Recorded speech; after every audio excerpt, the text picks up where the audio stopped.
Hi, I'm Cassandra Clare, And I'm Holly Black. and we're the authors of The Iron Trial, which is the first book in the new 5-book Magisterium series. Behold our teaser trailer cover. It's not what the cover's going to look like in the end. It's going to be fancier, but we like this. It's very sleek. We wanted to read a little bit from the prologue of The Iron Trial for you and give a little commentary on why we made the choices we did, a little background on the characters and the objects that you're going to be encountering. So Holly is going to read to you in her mellifluous voice.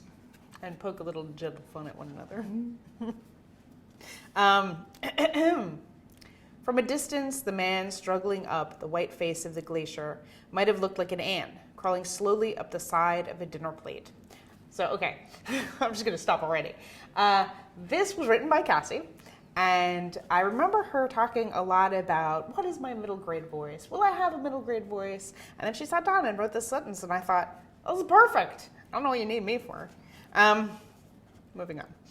Enough of that. The shanty town of La Rinconada was a collection of scattered specks far below him, the wind increasing as his elevation did, blowing powdery gusts of snow into his face and freezing the damp tendrils of his black hair.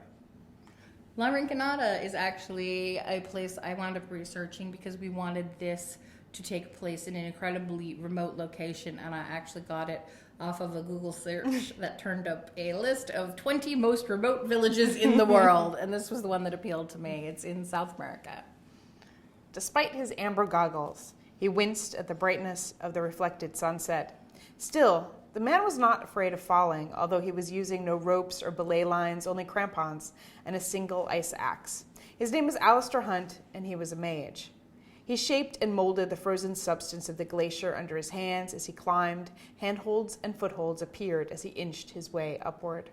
By the time he reached the cave, midway up the glacier, he was half frozen and fully exhausted from bending his will to tame the worst of the elements. It sapped his energy to exert his magic so continuously, but he hadn't dared slow down. The cave itself opened like a mouth in the side of the mountain, impossible to see from above or below. He pulled himself over its edge and took a deep, jagged breath, cursing himself for not getting there sooner, for allowing himself to be tricked. In La Rinconada, the people had seen the explosion and whispered under their breaths about what it meant, the fire inside the ice. Fire inside the ice. It had to be a distress signal or an attack. The cave was full of mages too old to fight or too young, the injured and the sick, mothers of very young children who could not be left, like Alistair's own wife and son. They had been hidden away here in one of the most remote places on the earth. Master Rufus had insisted that otherwise they would be vulnerable, hostages to fortune, and Alistair had trusted him. Then, when the enemy of death hadn't shown up on the field to face the mage's champion, the Makar girl upon whom they'd pinned all their hopes, Alistair had realized his mistake. He'd gotten to La Rinconada as fast as he could, flying most of his way on the back of an air elemental. From there, he'd made his way on foot, since the enemy's control of elementals was unpredictable and strong. So this engendered a big discussion between the two of us because Alistair's timing has to be perfect here, and he's coming from another battle which is taking place in a completely different country, and he has to get to La Rinconada. So we had a lot of long discussions about possible ways that Alistair could have gotten in under 2 hours from North America to South America. So we discussed Alistair's jogging prowess. Right, and whether or not his own magic was fast enough to get him there in time. And we decided that, given the way that magic works in this world, if he used his own magic to get there, he'd be too exhausted to do anything else. So we gave him an air elemental, which are creatures that you'll be encountering, again, several times as you go through the books. So Yeah, and they're faster. I think they're faster. yeah, they're fast. It's like riding a dragon. Like an insubstantial dragon. The higher he'd climbed, the more frightened he'd become. Let them be all right, he thought to himself as he stepped inside the cave. Please let them be all right.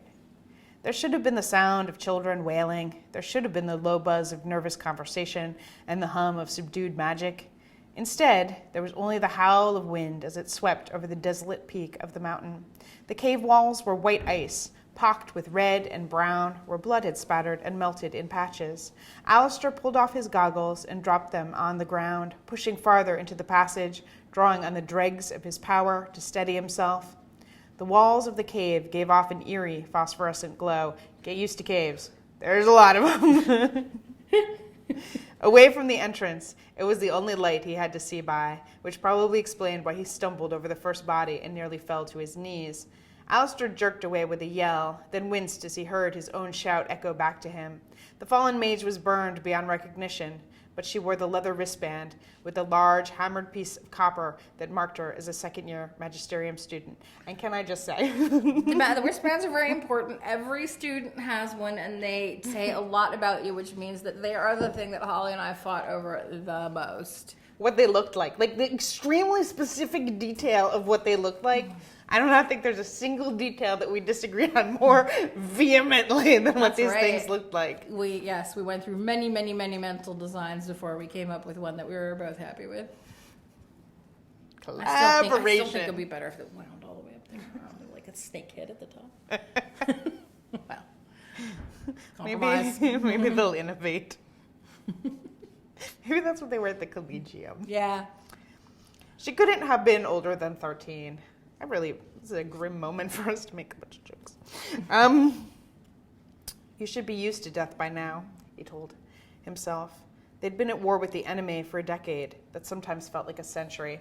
At first it had seemed impossible, one young man, even one of the Macaris, planning to conquer death itself. But as the enemy increased in power and his army of the Chaos-Ridden grew, the threat had become inescapably dire, culminating in this pitiless slaughter of the most helpless, the most innocent. Alistair got to his feet and pushed deeper into the cave, desperately looking for one face above all. He forced his way past the bodies of elderly masters from the Magisterium and Collegium, children of friends and acquaintances, and mages who had been wounded in earlier battles.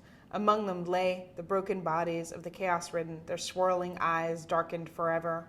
Though the mages had been unprepared, they must have put up quite a fight to have slain so many of the enemy's forces. Horror churning in his gut, his fingers and toes numb, Alistair staggered through it all until he saw her, Sarah. Okay, we have a friend named Sarah, and the name was a little bit of a tribute to her, but she's always been upset that the first time her name appears in the book, she's lying dead on a battlefield. And in fact, we wrote the screenplay for the film adaptation of Magisterium, and the first word of the screenplay is Alistair yelling, Sarah! So she wasn't so happy about that either. I think she's enjoying her tribute in the way the spirit it was given to her. He found her lying in the very back against a cloudy wall of ice. Her eyes were open, staring at nothing.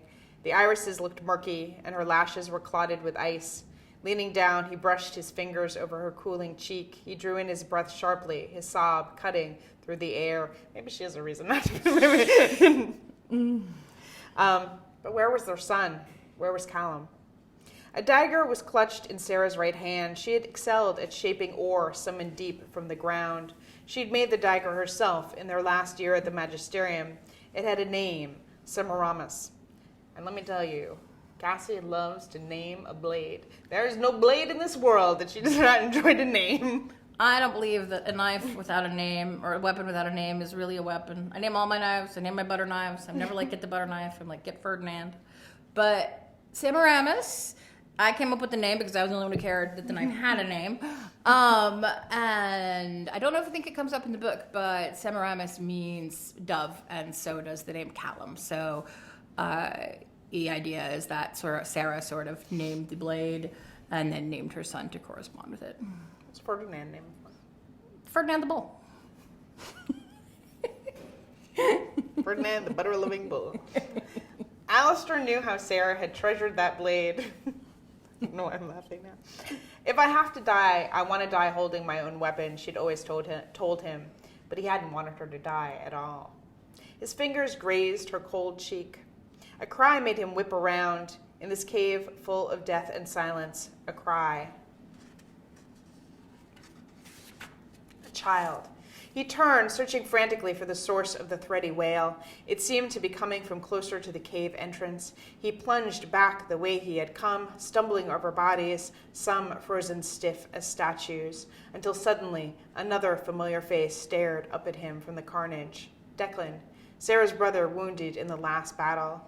He appeared to have been choked to death by a particularly cruel use of air magic. His face was blue, his eyes shot with broken blood vessels. One of his arms was outflung, and just underneath it, protected from the icy cave floor by a woven blanket, was Alistair's infant son. As he stared in amazement, the boy opened his mouth and gave another thin, mewling cry. This is our introduction to our hero, Cal. You meet him complaining, and he continues complaining throughout the entire book. Through the entire series. As if in a trance, shaking with relief, Alistair bent and lifted his child. The boy looked up at him with wide gray eyes and opened his mouth to scream again. As the blanket fell aside, Alistair could see why.